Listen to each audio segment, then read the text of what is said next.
रथ में ही प्रेस हो जाए, लेकिन जिस तरीके से प्रेस के साथियों की संख्या बढ़ गई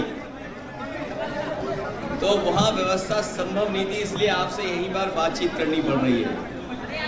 मैं अपने प्रेस के लोगों का धन्यवाद देता हूं। समाजवादी लेकिन जिस तरीके से प्रेस के साथियों की संख्या बढ़ गई तो वहां व्यवस्था संभव नहीं थी। इसलिए आपसे यहीं पर बातचीत करनी पड़ रही है। मैं अपने प्रेस के लोगों का धन्यवाद देता हूं। समाजवादी विजय रथ, ये रथ लगातार चल रहा है। समाजवादी पार्टी और मेरी कोशिश होगी कि समाजवादी विजय रथ के माध्यम से जगह जगह लोगों से मिलने का मौका मिले। किसान, मजदूर, नौजवान, व्यापारी, आज जो इस सरकार से लोग परेशान हैं, जिस सरकार ने परेशानियां दी हैं, भारतीय जनता पार्टी ने जनता को लगातार परेशानियां दी हैं। उनके अपने फैसलों से जनता के ऊपर संकट आया है।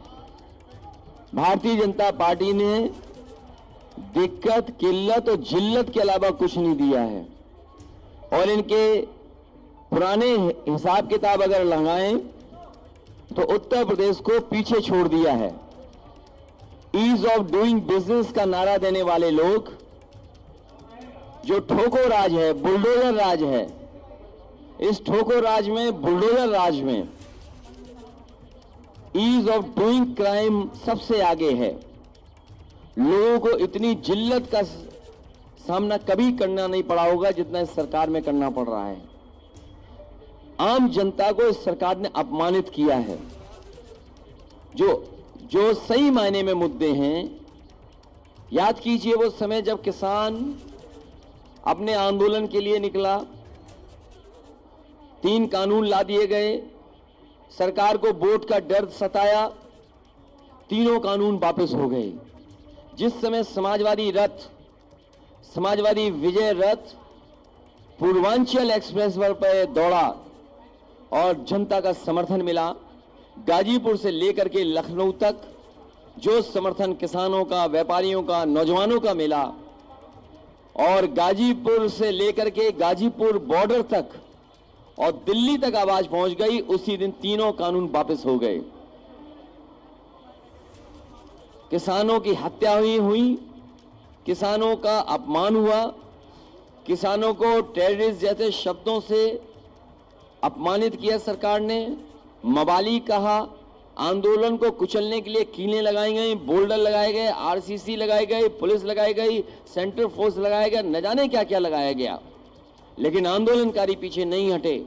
और उत्तर प्रदेश में जो घटना हुई, जहां पर किसानों को जीप से कुचल दिया गया, अगर इतिहास पलट करके भारत का देखें तो जलियांवाला बाग याद आता है, जब अंग्रेजों ने सामने से गोली मारी थी, लेकिन भारतीय जनता पार्टी ने पीछे से आकर के किसानों पर जीप चढ़ा दी।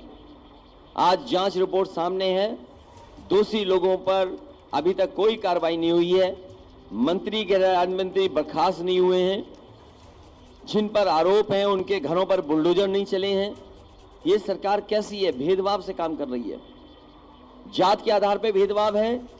और जैसे ही चुनाव करीब आता है, भारतीय जनता पार्टी धार्मिक चश्मा लगा लेती है, हर चीज को उस चश्मे से देखने लगती है। लेकिन उत्तर प्रदेश की जनता तैयार है। इस बार उत्तर प्रदेश से भारतीय जनता पार्टी का सफाया करने के लिए, उत्तर प्रदेश से भारतीय जनता पार्टी का पूरी तरीके से सफाया होगा, बदलाव होगा। जनता परिवर्तन के लिए तैयार है, बेरोजगार नौजवान तैयार हैं। कली की घटना, जहां पर देश के बड़े बड़े नेता एक मंच पे थे, क्या जनता को कितनी बार आप झूठ बोलेंगे? जनता को और पिछड़ों को, खासकर निषाद समाज के लोगों को ये भारतीय जनता पार्टी ने धोखा दिया और कहा कि आपकी सभी समस्याओं का समाधान होगा। लेकिन जब उनको बुला करके सम्मान देना था तो सम्मान नहीं दिया गया, उनके साथ भी भेदभाव हुआ, उनका हक छीनने का काम हुआ, और जो हक मिलना चाहिए था वो हक नहीं मिला। हम अपने निषाद समाज, कश्यप, बाथम और उनके तमाम केवट समाज को भरोसा दिलाते हैं, समाजवादी सरकार बनेगी, उनका हक सम्मान देने का काम समाजवादी लोग करेंगे।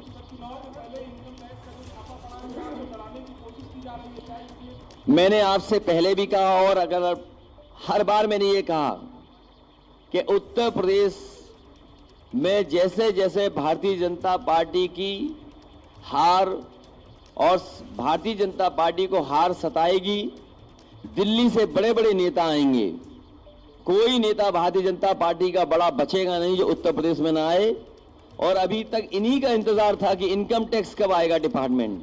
अभी तो इनकम टैक्स आया है, ईडी आएगा, सीबीआई आएगी, न जाने कौन कौन सी संस्थाएं आएंगी, अफवाहें फैलाई जाएंगी, साजिश की जाएंगे, षड्यंत्र की जाएंगे, लेकिन उसके बावजूद भी साइकिल की रफ्तार कम नहीं होगी, रथ की रफ्तार कम नहीं होगी और उत्तर प्रदेश से भारतीय जनता पार्टी का सफाया होना निश्चित है। वो जान गए हैं कि उत्तर प्रदेश से भारतीय जनता पार्टी खत्म और इसीलिए उन्होंने इनकम टैक्स को भेजा है। और राजीव राय हमारी पार्टी के प्रवक्ता हैं, वो दिन रात समाजवादी पार्टी को मजबूत बनाने के लिए जहां जैसे काम कर सकते हैं कर रहे हैं। आज उनको भी छापा मार दिया। आखिरकार चुनाव से पहले ही क्यों, चुनाव से 1 महीना पहले क्यों नहीं? अगर कोई जानकारी थी उनके पास, जब कभी उन्होंने अपना सबमिट किया होगा बैलेंस शीट या इनकम टैक्स दिया होगा, तब भी छापा मार सकते थे, तब भी नोटिस दे सकते थे, तब भी पूछताछ कर सकते थे। लेकिन जैसे ही चुनाव करीब आया है, ये डिपार्टमेंट भी अब चुनाव लड़ने उत्तर प्रदेश में आ गया है। और आप लोग भी सच दिखाते हो, तो आप जानते हो सच दिखाने पर क्या होता है। जब आप लोग सच दिखाते हो, हम कई पत्रकार साथियों को जानते हैं, एक पत्रकार साथी ने केवल दाल में पानी दिखा दिया, उसे जेल जाना पड़ा। एक पत्रकार साथी ने सही खबर चला दी, उसमें मुकदमे लग गए। तो कोई भी इस सरकार में सुरक्षित नहीं है। जो सरकार से टकराएगा, सरकार उसके खिलाफ कार्रवाई करेगी। क्या हम लोगों ने आदरणीय आजम खान साहब को नहीं देखा? उन पे कितने मुकदमे लगे? या किसान आंदोलन में बताइए कोई घर से निकल पाया? किसानों पे मुकदमे नहीं लगे? क्या नहीं लगे मुकदमे किसानों पर? हम लोग अगर किसानों के आंदोलन में शामिल होने जाते थे, पुलिस, सेंट्रल फोर्स सब लगा देते थे। तो ये कोई नया तरीका नहीं है, ये पुराना भारतीय जनता पार्टी कांग्रेस के ही रास्ते पे चल रही है। कांग्रेस का पुराना इतिहास उठा करके आप देखेंगे तो जब कभी भी डराना होता था तो इन्हीं संस्थाओं से उन्हें डराया जाता था।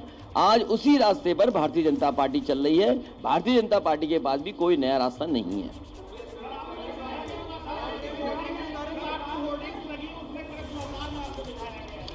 ये तो अच्छी बात है, ये तो अच्छी बात है। मैं उस कार्यकर्ता को बधाई देता हूं। कम से कम इनको जगाइए कि आज जरूरत है ऐसी चीजों की। भारतीय जनता पार्टी को जगाइए। ये जगाने के लिए पोस्टर उस कार्यकर्ता ने लगाए होंगे, लेकिन मैं उससे कहूंगा कि हम अवतार नहीं हैं, हम अवतार नहीं हैं। वो कृष्ण के अवतार, कृष्ण हैं खुद अवतार भगवान विष्णु के, लेकिन हम लोग अवतार नहीं है। वो हमारा कार्यकर्ता उतना ही समझदार है जितना भारतीय जनता पार्टी का एक नेता समझदार है, जिसने ये कहा था आजमगढ़ में कि रावण की जब मृत्यु हो गई तो उनसे विचार लेने कौन गया था? बताइए क्या कहा था बीजेपी के एक नेता ने? लक्ष्मण गए थे, भगवान राम ने लक्ष्मण को भेजा था, लेकिन बीजेपी के एक नेता ने कहा कि भरत गए थे। तो अगर बीजेपी के नेताओं को इतना ज्ञान है तो हम अपने भी कार्यकर्ताओं को समझा देंगे। बीजेपी अपने नेताओं को समझाए कि रावण की मृत्यु पर जब मृत्यु होने जा रही थी तो भगवान राम ने लक्ष्मण को भेजा था, भरत को नहीं भेजा था। इतना ज्ञान बीजेपी को है। कल बीजेपी क्या कह रही थी कि हम राम राज्य लाएंगे, लेकिन समाजवाद नहीं। जो समाजवाद का रास्ता है वही राम राज्य लाएगा। अगर समाजवाद आ जाए तो वही राम राज्य है, और बिना समाजवाद लाए राम राज्य नहीं आ सकता। ये हमारे बाबा मुख्यमंत्री को कौन समझाए?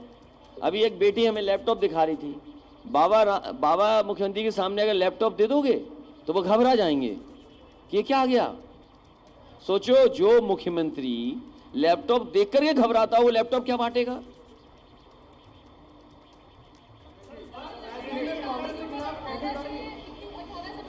ये बहुत अच्छी बात है, लेकिन साथ साथ बेटियां अगर खड़ी हों, समाजवादी पार्टी ने हमेशा सम्मान किया है और बेटियों का सम्मान जैसे कर सकते हैं वैसे किया है। आज बेटियों के लिए उनकी पढ़ाई का अच्छा इंतजाम, उनकी सुरक्षा का इंतजाम, उनके स्वास्थ्य को लेकर काम होना चाहिए।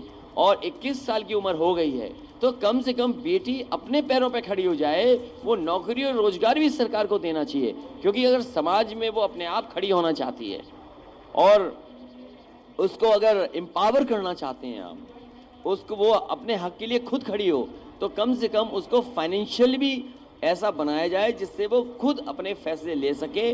मुझे खुशी होगी जब 21 साल की बेटी को नौकरी मिल जाए, फाइनेंशियली सपोर्ट मिल जाए इतना कि वो खुद अपने निर्णय ले सके।